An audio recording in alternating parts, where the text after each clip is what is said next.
The village of Quaim sits where the great river bends like a serpent's back.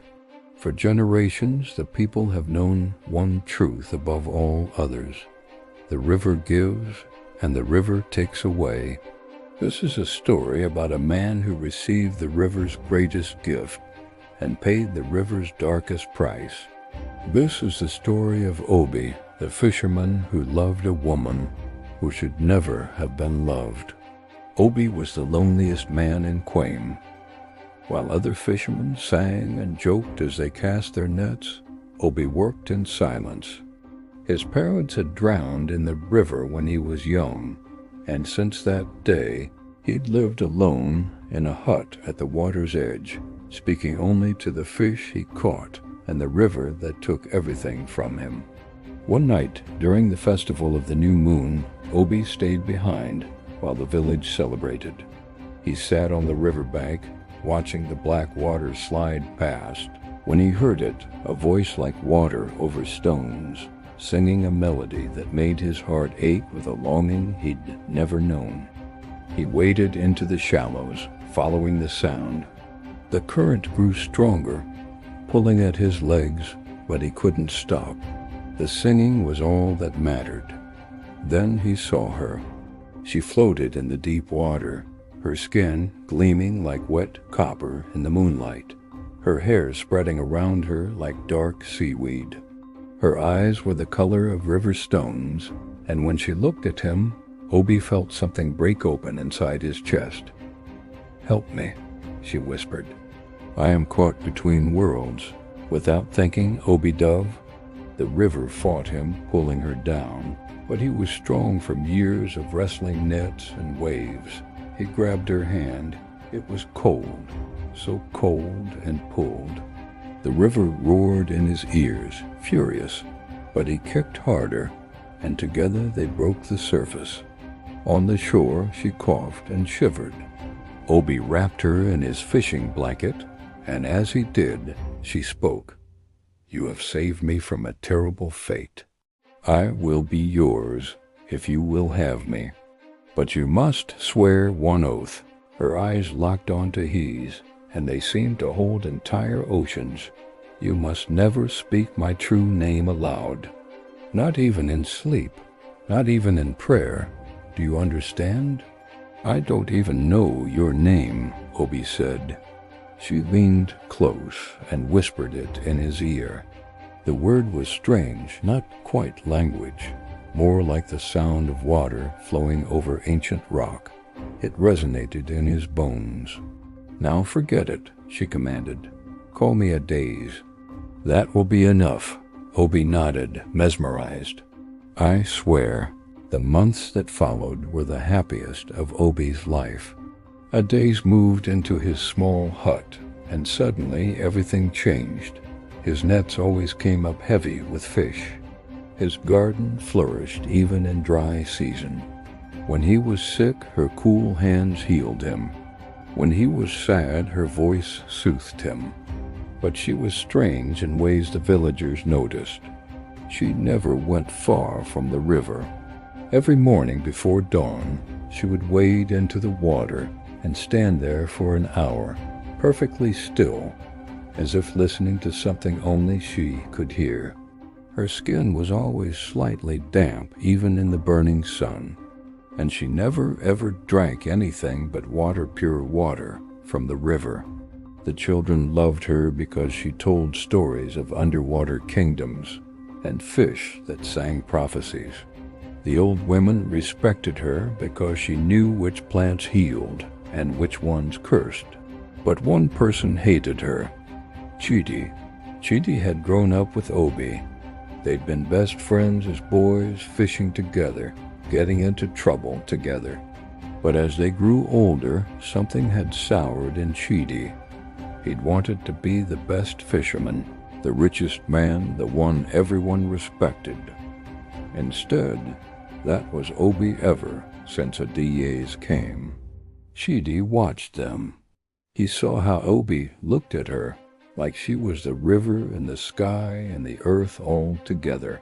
He saw how she never quite seemed to belong, how she moved too gracefully, how her eyes reflected light like an animal's.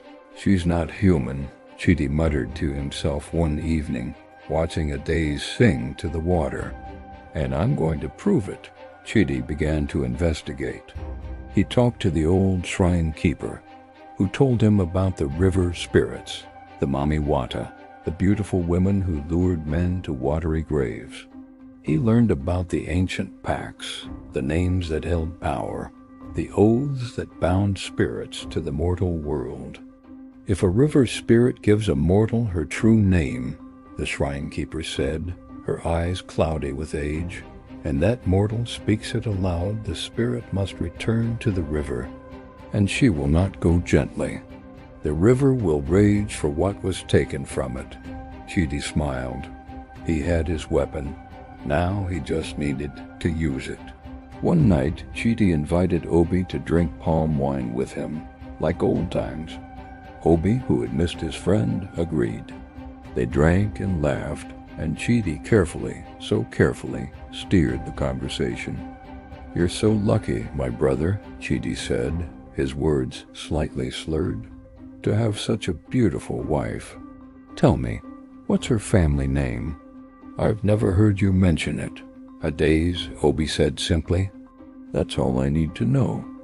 But surely she had a name before, the name her mother gave her?" Obi frowned, something warning him to be cautious, but the wine was warm in his blood. "She made me swear never to say it." "A secret name?" Chidi leaned forward, eyes glittering. "How mysterious, how romantic. Don't you ever whisper it to her when you make love? Don't you dream it?" "Never," Obi said firmly. "I gave my oath." But Chidi saw the flicker in his eyes. Obi knew the name. It was there, locked inside him. That night, Chidi crept to Obi's hut. Through the window, he could see the couple sleeping. A daze lay perfectly still, her chest barely rising, while Obi tossed and turned, trapped in some dream. Chidi began to whisper through the window, a soft chant, a manipulation. "Speak her name. Tell her you love her. Say her true name," over and over like a prayer, like a curse. In his sleep, Obi's lips moved. His hand reached out, touching Adi's cold shoulder. And then, in a voice barely louder than breath, he spoke it. The true name. The name that was not a daze. Adi's eyes snapped open. They were no longer brown but silver, like fish scales. She sat up slowly, and Obi jerked awake, feeling the sudden terrible cold that filled the room. "What have you done?" she whispered, and her voice was a sound of rapids, of water crashing over rocks. "What have you done?" I didn't," Obi stammered, but even as he spoke, he remembered. The dream, the whisper, the name on his lips. Outside, the river began to rise. A daze stood, and her skin started to shimmer, becoming translucent. Obi could see through her to the wall behind, could see the suggestion of scales, of fins, of something vast and ancient wearing the skin of a woman. "You swore an oath," she said, and tears ran down her cheeks, but they weren't tears. They were river water streaming from her eyes. "I loved you. I gave up my kingdom for you. And you spoke my name. I was asleep. I didn't mean to." Obi fell to his knees. "Forgive me, please. I'll never say it again." "It's too late." Her voice was fracturing, becoming multiple voices, a chorus. "The oath is broken. The river calls me home. And it is angry, my love, so angry." Her body began to elongate. Her fingers fused into webbed appendages. Her beautiful face stretched, the mouth widening into something that could swallow a man whole. Her eyes multiplied, becoming dozens of silver orbs across what had been her forehead. Obi screamed. The thing that had been a daze looked at him one last time with her original eyes, the ones that still held love and terrible sadness. "Run," she said, in a voice that was almost human. "Run far from the river. It will not forgive. It will not forget." Then she crashed through the wall and flowed like living water toward the river. Outside chaos, the river had burst its banks. Water flooded through the village streets, rising impossibly fast. People screamed, grabbing children, running for high ground. The water was ice cold and filled with grasping currents that pulled at ankles, trying to drag people under. And in the center of the flood, something massive moved. Something with Adiza's face stretched across a body the size of a house, a serpentine form made of water and rage and broken love.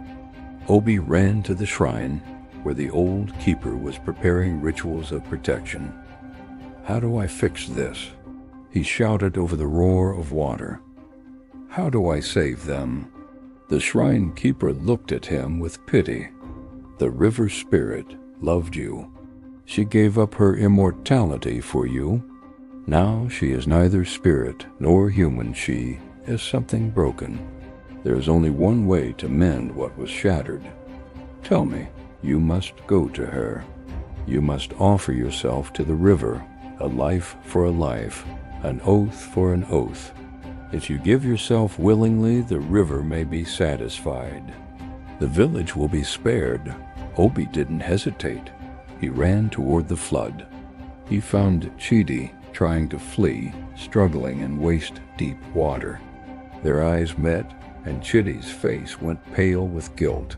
"I'm sorry," he gasped. "I didn't think." "You never did," Obi said, and pushed past him. At the river's edge, where the water churned like a living thing, he called out, "Adaze, I'm here. Take me instead." The waters parted, and she rose beautiful and terrible, human and monster, love and fury. "You would die for them?" her many voices asked. "For the village that never loved you? For the friend who betrayed you?" "I would die for my oath," Obi said. "I broke it. Let me make it right." She studied him with her multiplied eyes. Then, slowly, she began to shrink to become more human again. Her webbed hands reached for him, cradling his face with impossible tenderness. "I loved you," she whispered, her voice singular again. "I loved you more than the river, more than my kingdom. And that was my mistake." She kissed him a kiss that tasted of deep water and drowned dreams, and then she pulled him under. The villagers say the flood receded instantly after Obi vanished. The river returned to its banks as if it had never left.